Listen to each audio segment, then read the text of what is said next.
Global concern after posting on social media that he's ordered the Department of War to start testing our nuclear weapons. Trump says the move is meant to match countries like Russia, marking what could be the first U.S. nuclear test in more than 30 years. The U.S. has observed a moratorium on these tests since 1992, but the president insists it's appropriate given other nations' actions.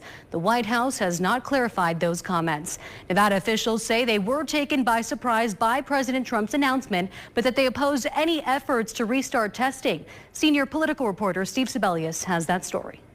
There have been more than 900 nuclear tests above and below ground here in the state of Nevada. They all ended in 1992. But with President Donald Trump saying he wants to immediately resume nuclear testing, Nevada lawmakers are saying no way. Nuclear detonations took place over 50 years, not only to ensure America's arsenal was functional, but to test new weapon designs.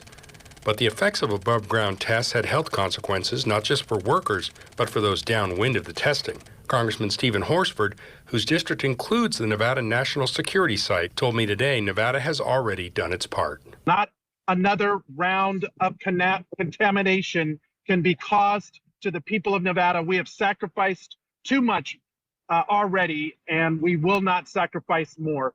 Congresswoman Dina Titus, who wrote a book about the nuclear testing regime called Bombs in the Backyard, tells me she'll introduce a bill to block testing. In addition to health risks, she cited the chance of a new arms race unseen since the Comprehensive Test Ban Treaty was signed in 1996.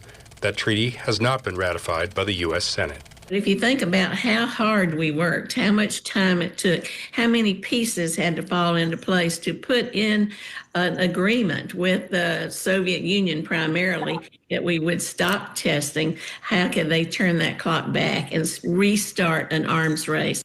Although President Trump cited testing by other nations as a justification for restarting nuclear tests here, only North Korea conducts explosive testing.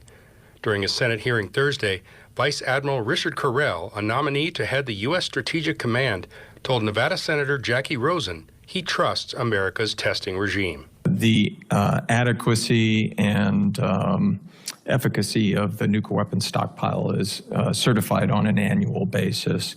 And do you trust in those tests? And it was certified satisfactorily, and I do trust that assessment. Over at the National Atomic Testing Museum, 60,000 visitors a year learn about the purpose and effects of nuclear testing.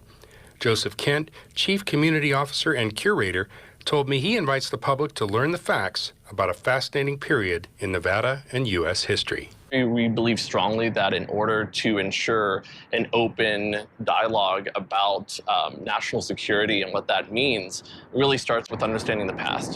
So it's really important for them to come in, walk through our galleries, learn about the history and what we've gained from that in order to be able to have that discussion. Experts say it'll take time to restart nuclear testing, so we won't be seeing any tests anytime soon. Reporting from the National Atomic Testing Museum,